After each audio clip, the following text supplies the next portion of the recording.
Bien, ya hemos visto varias cosas que están formando nuestra introducción a la materia bibliología.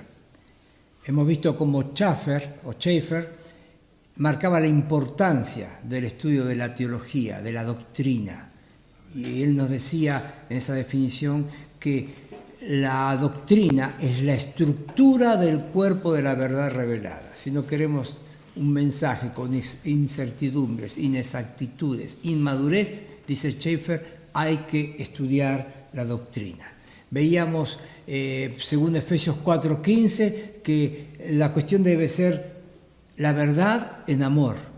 Y ahí veíamos la imagen del equilibrista, que podríamos decir que en nuestra vida cristiana deberíamos ser como él, procurando tener un equilibrio entre verdad y amor. No simplemente una verdad fría, sin compasión, sin el amor de Dios en nuestro ministerio, en nuestras vidas. Tampoco deberíamos hacer un énfasis en el amor alejado de la doctrina, porque vamos a desviarnos y vamos a caer en cosas que van a estar mal. Entonces la importancia de la verdad y amor, y es necesario entonces conocer realmente qué es la verdad. Veíamos como Pedro en su primer carta exhorta a estar preparados siempre para presentar defensa. Tenemos que realmente saber explicar qué es nuestra fe, qué creemos, qué es lo que Dios ha hecho en nuestras vidas, qué es lo que el cambio que hemos visto, que hemos experimentado. También veíamos en Hebreos 4:12 que la palabra de Dios es como una penetrante espada, es de Dios, es viva, es eficaz. Entonces, la importancia de saber manejar esa espada, conocerla, saber, dejar que ella haga en primer lugar su obra en nuestras vidas. Compartíamos también de la iglesia primitiva y veíamos en Hechos 2 que la iglesia perseveraba en la doctrina, la enseñanza de los apóstoles.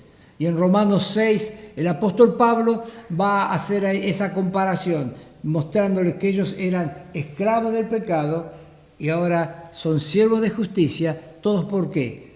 Por obedecer la doctrina, la sana doctrina. Pero también notábamos en 2 Timoteo 3:16 el hecho de que se menciona la inspiración sin explicar nada en cuanto a eso, simplemente es una declaración. Toda la escritura es inspirada por Dios. Por eso terminamos la sesión anterior y vamos a arrancar esta pensando en el término inspiración. ¿Cómo se puede definir? Y la mejor forma quizá es observar algunas definiciones que hombres de Dios han dado. Así que veíamos la definición de Webster. Repito lo que ya dije antes. Webster va a decir que la inspiración es una influencia sobrenatural. O sea, es algo que va más allá de las capacidades naturales de los hombres que escribieron la Biblia.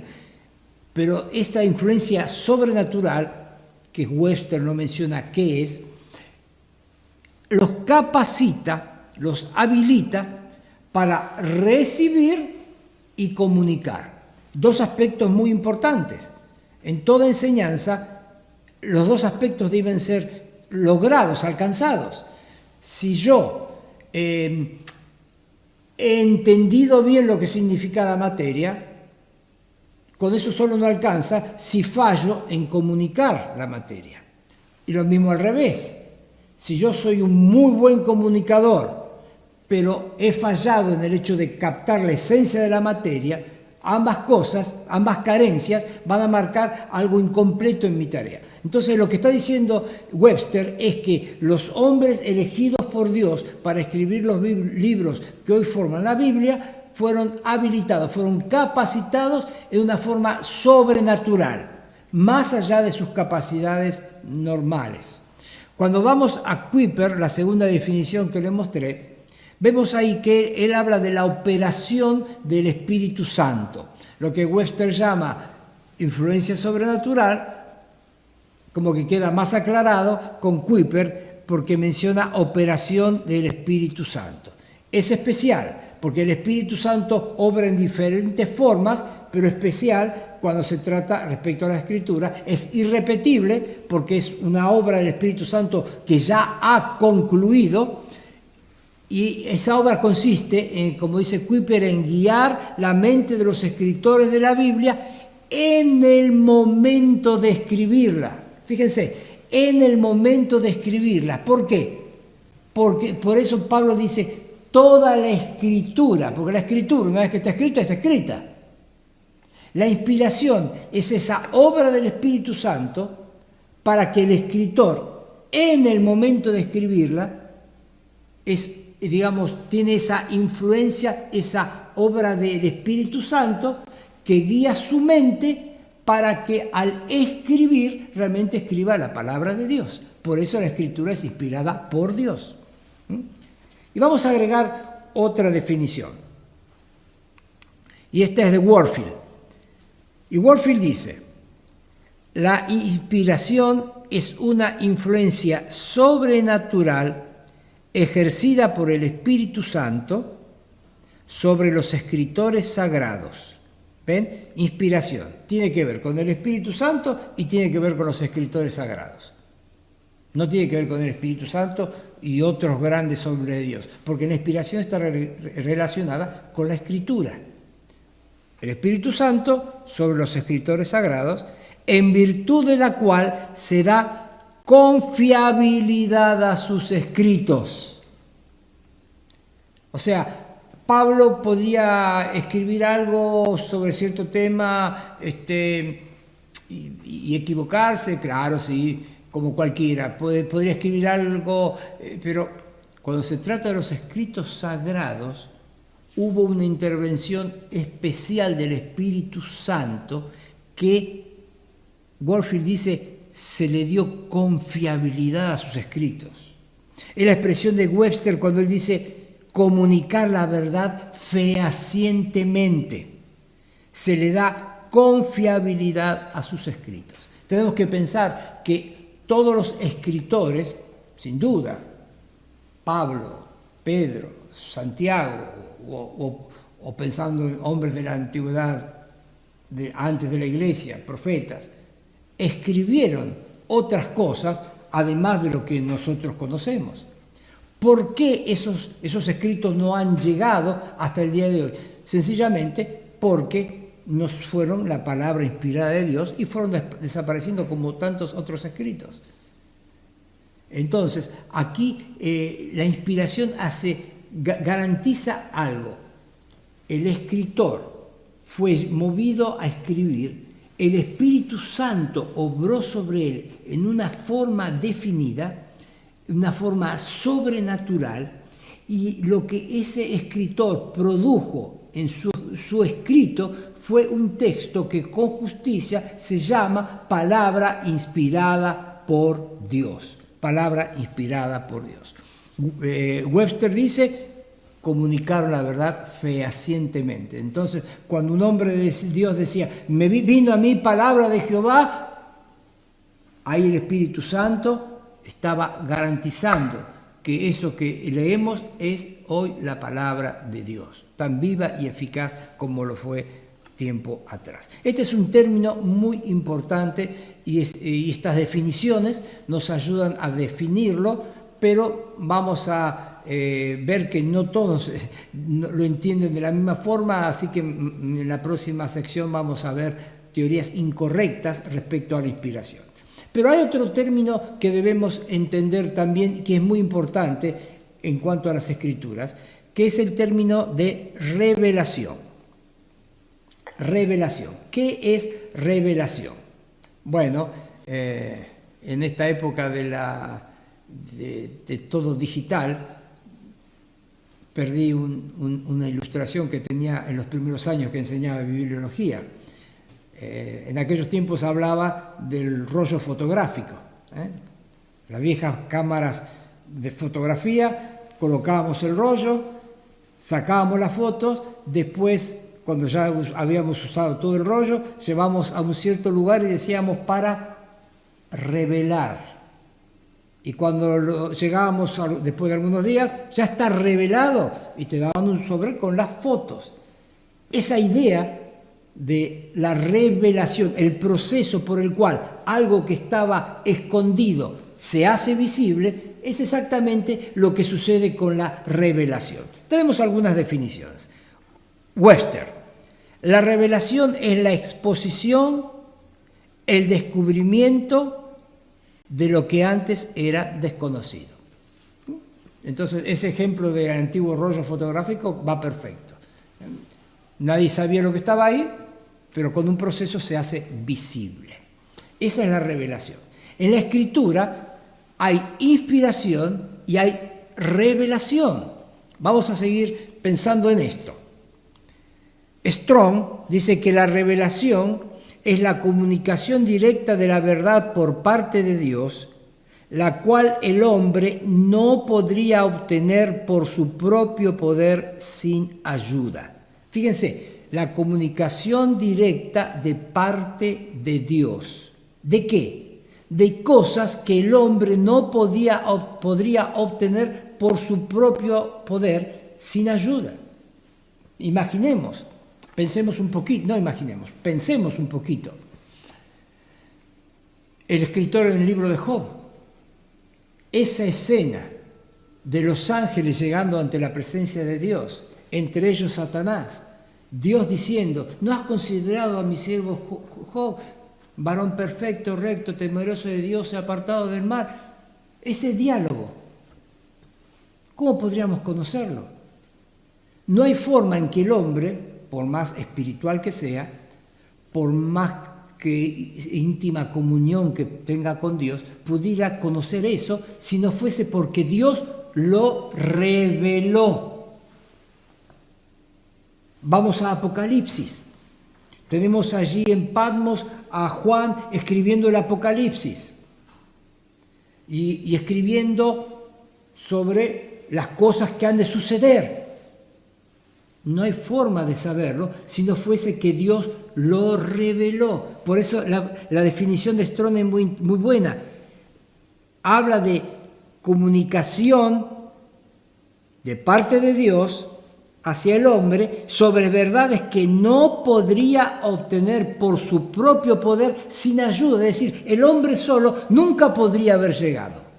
Juan, por más que estuviese aburrido en esa isla, por más que estuviera ahí sin hacer otra cosa más que estar, más que podría orar, podía cantar, podía meditar, pero nada de eso le llevaría al Apocalipsis si no fuera que Dios se lo reveló. ¿Ven? Esta es otra obra del Espíritu Santo.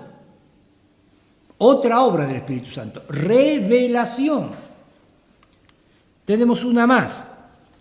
Zafir dijo: la revelación nos descubre un mundo que nunca podríamos haber descubierto por nuestra propia investigación. La misma idea.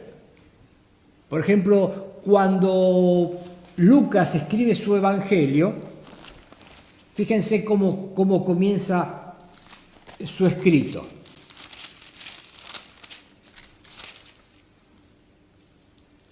Puesto que ya muchos han tratado de poner en orden la historia de las cosas que entre nosotros han sido ciertísimas, dice Lucas, tal como nos lo enseñaron los que desde el principio lo vieron con sus ojos y fueron ministros de la palabra, me ha parecido también a mí, después de haber investigado con diligencia todas las cosas desde su origen, escribírtelas por orden, oh excelentísimo Teófilo. Bueno, Lucas está escribiendo este evangelio a Teófilo. Y él está diciendo: me ha parecido bien, después de haber investigado. ¿Investigado en qué forma? Habla de personas, versículo 2, que lo vieron con sus ojos, que lo conocieron desde el principio. Es decir, personas que estuvieron con Jesús desde el principio, fueron testigos, le escucharon, compartieron esos años. Y dice Lucas: me ha parecido a mí bien hacer una investigación. No solo investigación, sino después escribirlas ordenadamente. ¿Ven? Aquí hay un trabajo, básicamente podríamos decir, de un periodista, que va y pregunta a uno, a otro, hace un reportaje por aquí, el otro por allá, y cuando tiene toda su información, presenta su artículo. Bueno, aquí podríamos decir, Lucas se movió en base a una información a la cual cualquier persona podría acceder. Eso no es revelación. Eso no es revelación. ¿Por qué? Fíjense que la revelación enfatiza el hecho de verdades que el hombre por su propia capacidad nunca podría haber conocido, nunca podría haber alcanzado. Webster lo llama lo que antes era desconocido. Strong dice el hombre no podría obtener por su propio poder sin ayuda. Y Safir dice la revelación nos descubre un mundo que nunca podríamos haber descubierto por nuestra propia investigación. Última, Evans. La revelación es el acto de Dios, sin intermediarios, por el cual comunica directamente verdades desconocidas por la mente humana. Verdades desconocidas por la mente humana. El acto de Dios, sin intermediarios. Así que, cuando hablamos de iluminación, hablamos de una operación del Espíritu Santo de Dios. Cuando hablamos de revelación, hablamos de una operación del Espíritu Santo de Dios. Ahora, por sí o por no, imagínate que estás conmigo en clase y yo te hago esta pregunta. Imagínate la respuesta. Yo voy a decir una frase. Vos decime si es verdadera o falsa.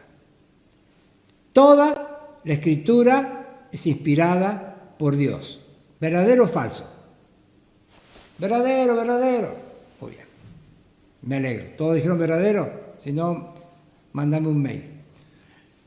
Segunda afirmación. Toda la Escritura es revelada por Dios. ¿Verdadero o falso?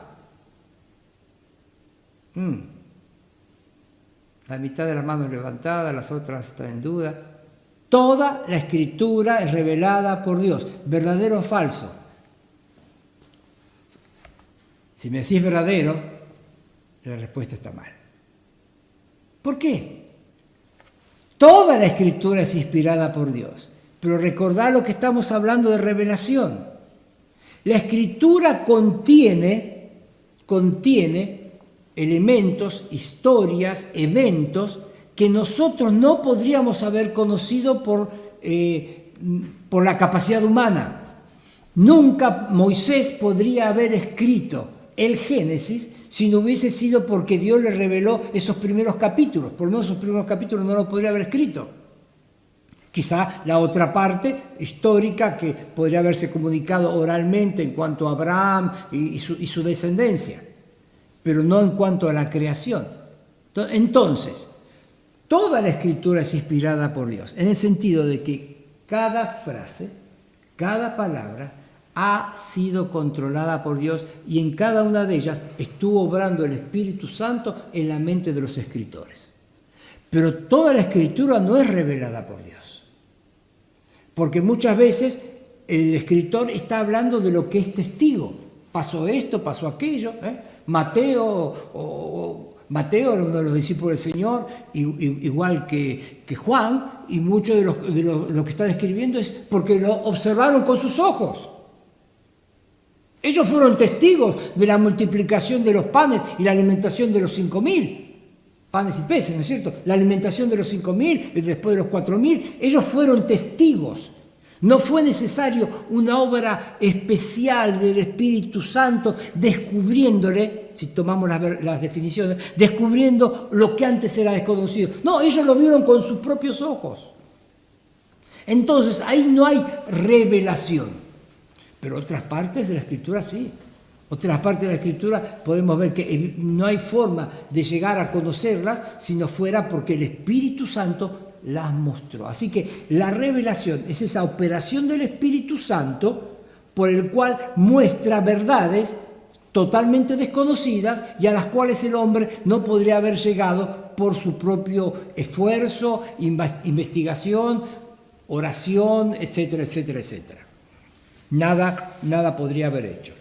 Por eso alguien ha dicho que la revelación descubre nuevas verdades, mientras que la inspiración vigila la comunicación exacta de esas verdades.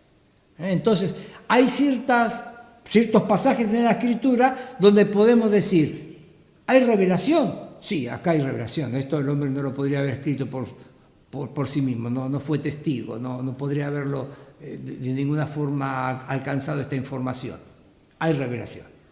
En el momento que esa revelación ha de ser llevada a la Escritura, ahí el Espíritu Santo obra inspirando, la inspiración de las Escrituras, guiando la mente de los escritores para que comuniquen exactamente lo que Dios quiere. Entonces ahí tenemos la revelación, un acto del Espíritu Santo mostrando verdades ocultas, y la inspiración, el Espíritu Santo controlando que la comunicación de esa verdad revelada sea correcta.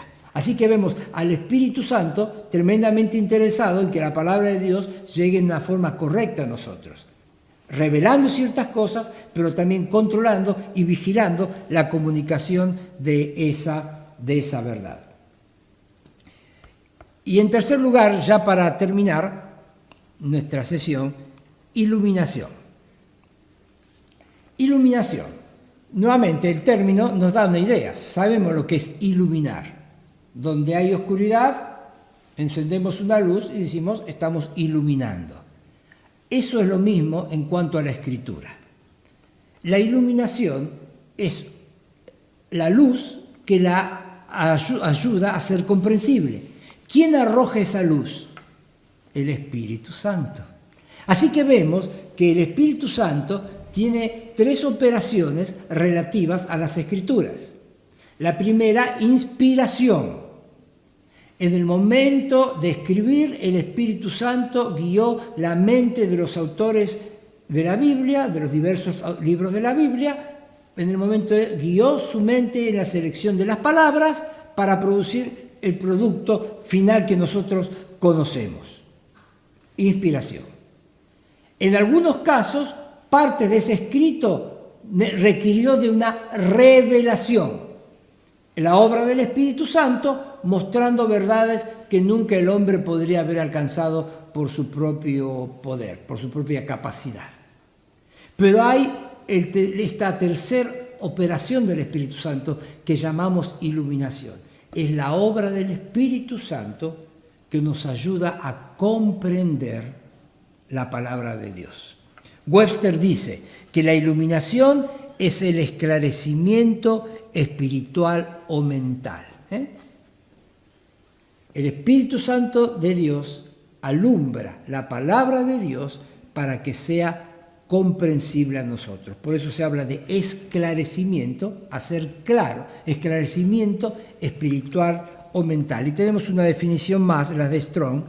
La iluminación es el avivamiento de los poderes cognoscitivos del hombre. La palabra cognoscitivos, de gnos, del griego, mente. Podríamos decir, es el avivamiento de los poderes mentales del hombre, la capacidad mental del hombre, intelectual, para entender la verdad ya revelada.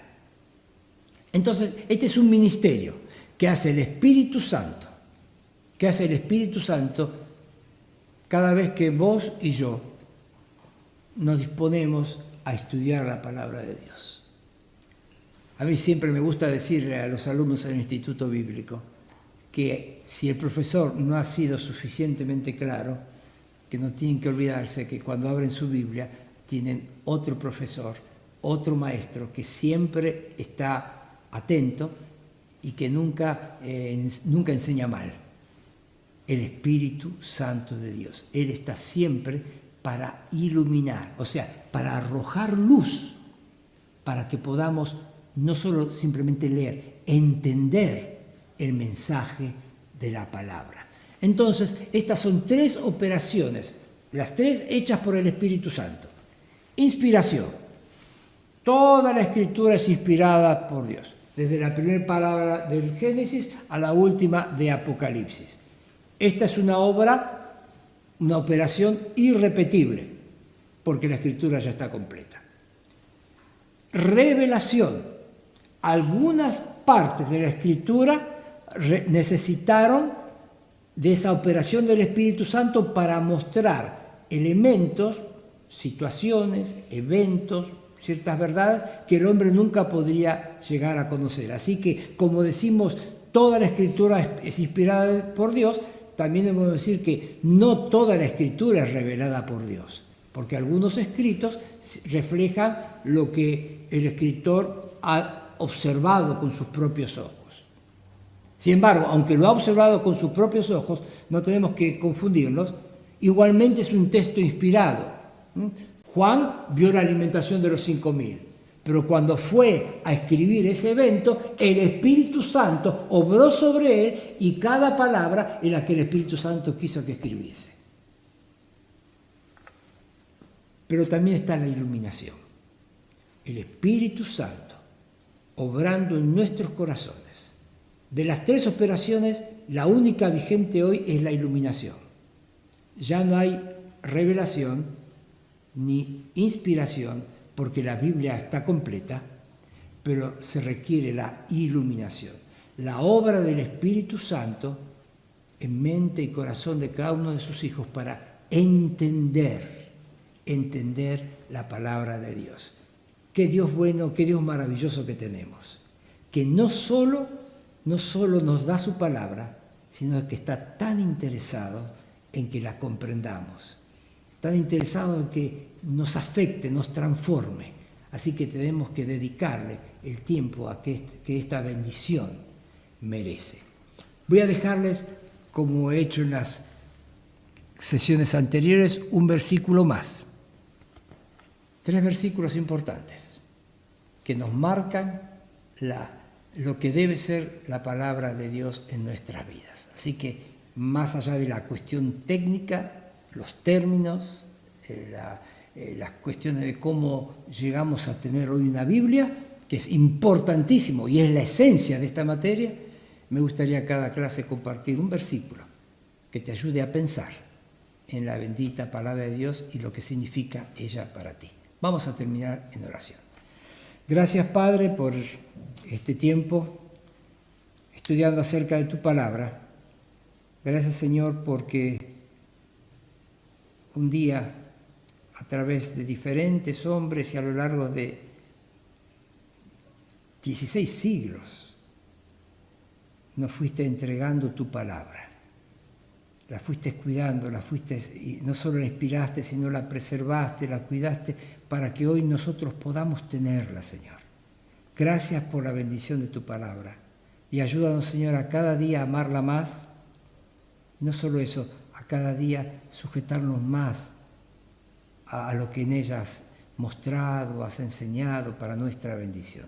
Especialmente, Padre, quiero pedirte por cada alumno de este curso, que tú bendigas su vida y que realmente cada uno pueda alcanzar los objetivos de la materia en el hecho de conocer más tu palabra, en el hecho de valorar más este tremendo tesoro que nos has dado. En nombre de Cristo Jesús oramos. Amén.